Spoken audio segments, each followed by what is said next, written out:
എൻ്റെ സഹോദരി, നിങ്ങൾ ശ്രദ്ധയോടെ കേൾക്കുവേൻ. അപ്പസ്തോല പ്രവർത്തനങ്ങളുള്ള വായന 16-ാം അധ്യായം 22 മുതൽ 34 വരെയുള്ള വാക്യങ്ങൾ. ജനക്കൂട്ടം ഒന്നാകെ അവർക്കെതിരായി ഇളകി, വസ്ത്രങ്ങൾ ഉരിഞ്ഞുമാറ്റി അവരെ പ്രഹരിക്കാൻ ന്യായാധിപന്മാർ കൽപ്പന നൽകി. അവർ അവരെ വളരെയധികം പ്രഹരിച്ചതിനു ശേഷം കാരാഗൃഹത്തിൽ അടച്ചു. അവർക്ക് ശ്രദ്ധാപൂർവം കാവൽ നിൽക്കാൻ പാറാവുകാരന് നിർദ്ദേശവും കൊടുത്തു. അവൻ കൽപ്പനപ്രകാരം അവരെ കാരാഗൃഹത്തിൻ്റെ ഉള്ളറയിലാക്കി കാലുകൾക്ക് ആമം വച്ചു.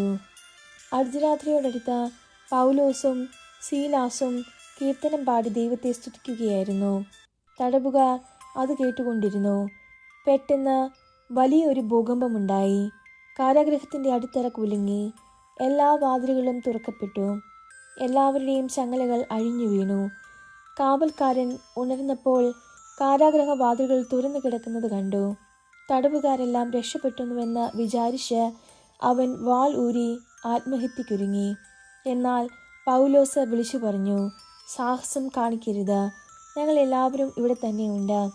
വിളക്ക് കൊണ്ടുവരാൻ വിളിച്ചു പറഞ്ഞിട്ട് അവൻ അകത്തേക്കോടി. പേടിച്ചു വിറച്ച് അവൻ പൗലോസിൻ്റെയും സീലാസിൻ്റെയും കാൽക്കൽ വീണു. അവരെ പുറത്തേക്ക് കൊണ്ടുവന്ന് അവൻ ചോദിച്ചു, യജമാനന്മാരെ, രക്ഷ പ്രാപിക്കാൻ ഞാൻ എന്തു ചെയ്യണം? അവർ പറഞ്ഞു, കർത്താവായ യേശുവിൽ വിശ്വസിക്കുക, നീയും നിന്റെ കുടുംബവും രക്ഷ പ്രാപിക്കും. അവർ അവനോടും അവൻ്റെ വീട്ടിലുള്ളവരോടും കർത്താവിൻ്റെ വചനം പ്രസംഗിച്ചു. അവൻ ആ രാത്രി തന്നെ അവരെ കൊണ്ടുപോയി അവരുടെ മുറിവുകൾ കഴുകി. അപ്പോൾ തന്നെ അവനും കുടുംബവും ജ്ഞാനസ്നാനം സ്വീകരിക്കുകയും ചെയ്തു. അവരെ വീട്ടിലേക്ക് കൂട്ടിക്കൊണ്ടുവന്ന് അവർക്ക് ഭക്ഷണം വിളമ്പി. ദൈവത്തിൽ വിശ്വസിച്ചതുകൊണ്ട് അവനും കുടുംബാംഗങ്ങളും അത്യന്തം ആനന്ദിച്ചു. നമ്മുടെ കർത്താവായ മിശിഹായ്ക്ക് സ്തുതി. എൻ്റെ സഹോദരി, നിങ്ങൾ ശ്രദ്ധയോടെ കേൾക്കുവേൻ. വിശുദ്ധ യോഹന്നാൻ അറിയിച്ച നമ്മുടെ കർത്താവ് മിശിഹായുടെ സുവിശേഷം 16-ാം അധ്യായം 5 മുതൽ 11 വരെയുള്ള വാക്യങ്ങൾ. എന്നാൽ ഇപ്പോൾ ഞാൻ എന്നെ അയച്ചവൻ്റെ അടുക്കിലേക്ക് പോവുകയാണ്. എന്നിട്ടും നീ എവിടെ പോകുന്നുവെന്ന് നിങ്ങളിൽ ആരും എന്നോട് ചോദിക്കുന്നില്ല.